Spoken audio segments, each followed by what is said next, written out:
بسم اللہ الرحمن الرحیم۔ ناظرین، آج کی اس ویڈیو میں ہم بیان کریں گے کہ کیا حضرت عائشہ نے جنگ جمل میں جا کر اللہ اور اس کے رسول صلی اللہ علیہ وآلہ وسلم کے حکم کی خلاف ورزی کی؟ کیا حضرت عائشہ پر آپ کے کتے بھونکے؟ ناظرین، واقعہ جنگ جمل کے حوالے سے بیان کیا جاتا ہے۔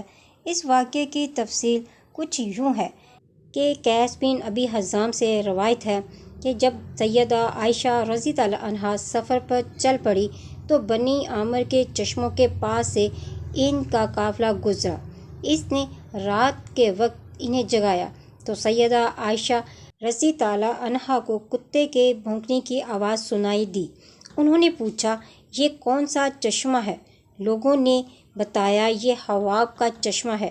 انہوں نے فرمایا، میرا خیال ہے کہ میں واپس چلی جاؤں۔ لوگوں نے کہا، اللہ آپ پر رحم کرے، ذرا صبر کرے، آپ آگے بڑھیں گی، مسلمان آپ کو دیکھیں گے، یقیناً اللہ تعالیٰ آپ کے ذریعے صلح کروا دے گا۔ انہوں نے فرمایا، مجھے یقین ہے کہ میں لوٹ جاؤں گی، بے شک میں نے رسول اللہ صلی اللہ علیہ وآلہ وسلم کو فرماتے ہوئے سنا، اے میری بیویوں، کیا حال ہوگا تم میں سے اس کا جس پر آپ کے کتے بھونکیں گے؟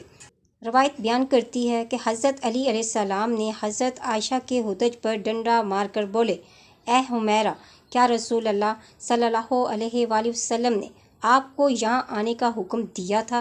کیا رسول اللہ صلی اللہ علیہ وآلہ وسلم نے آپ کو گھر میں ہمیشہ ٹکے رہنے کا حکم نہیں دیا تھا؟ اگر دوسرے لوگوں کی عقلیں ماری گئی تھی تو آپ نے ان کا ساتھ کیوں دیا؟ آپ نے تو در حقیقت ان کے ساتھ بھی انصاف نہیں کیا۔ حضرت علی علیہ السلام نے حضرت عائشہ رضی اللہ عنہا کی طرف پیغام بھیجا کہ واپس مدینہ لوٹ جاؤ، تو حضرت عائشہ رضی اللہ عنہا نے انکار کیا۔ حضرت علی علیہ السلام نے پھر اپنے پیغام رساں کو بھیجا کہ اللہ کی قسم تم لوٹ جاؤ، ورنہ میں تمہاری طرف بکر بن وائل کی ایسی عورتوں کو بھیجوں گا جن کے پاس تیز دھار والی چھریاں ہیں، وہ تجھ پر ان سے حملہ کریں گی۔ یہ سن کر حضرت عائشہ رضی اللہ عنہا واپس چلی گئی۔ مصنف ابن ابی شیبہ، جلد نمبر 11، حدیث نمبر 38985۔ قرآن مجید کی آیت کی روشنی میں سورۃ احزاب کی آیت نمبر 33 میں نبی کریم صلی اللہ علیہ وآلہ وسلم کی ازواج مطہرات کو گھر میں قرار یعنی ٹھہرنے کا حکم دیا گیا۔ ارشاد باری تعالیٰ ہے، وَقَرْنَ فِي بُيُوتِكُنَّ وَلَا تَبَرَّجْنَ تَبَرُّجَ الْجَاهِلِيَّةِ الْأُولَىٰ۔ ترجمہ، اور اپنے گھروں میں ٹھہری رہو اور پہلی جاہلیت کی طرح اپنی زینت کا اظہار نہ کرو۔ نبی کریم صلی اللہ علیہ وآلہ وسلم نے ایک حدیث میں فرمایا تھا کہ تم ازواج مطہرات میں سے کسی ایک پر آپ کے کتے بھونکیں گے۔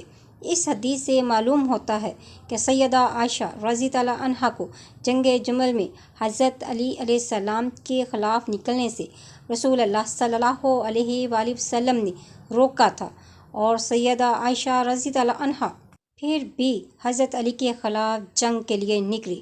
اس آیت اور حدیث کا سیاق و سباق خاص طور پر نبی کریم صلی اللہ علیہ وآلہ وسلم کی ازواج مطہرات سے متعلق ہے، اور ان سے کہا گیا ہے کہ وہ زیادہ تر اپنے گھروں میں قیام کریں اور بے پردگی یا غیر ضروری طور پر باہر جانے سے اجتناب کریں۔ البتہ اس کا مطلب یہ نہیں کہ ان کے لیے گھر سے باہر نکلنا بالکل ممنوع تھا۔ ازواج مطہرات حج اور دیگر ضروری امور کے لیے بھی باہر بھی نکلتی تھیں، لیکن عمومی طور پر انہیں باوقار اور حیا داری کے ساتھ رہنے کا حکم دیا گیا تھا۔ نبی کریم صلی اللہ علیہ وآلہ وسلم کی ازواج مطہرات کے لیے جو احکام قرآن میں دیے گئے وہ عام مسلمان عورتوں سے زیادہ سخت تھے، کیونکہ وہ امہات المومنین یعنی مومنین کی مائیں تھیں اور ان کی زندگی امت کے لیے نمونہ تھی۔ اگر ازواج مطہرات نے اس حکم کی خلاف ورزی کی تو ان پر کیا حکم ہے؟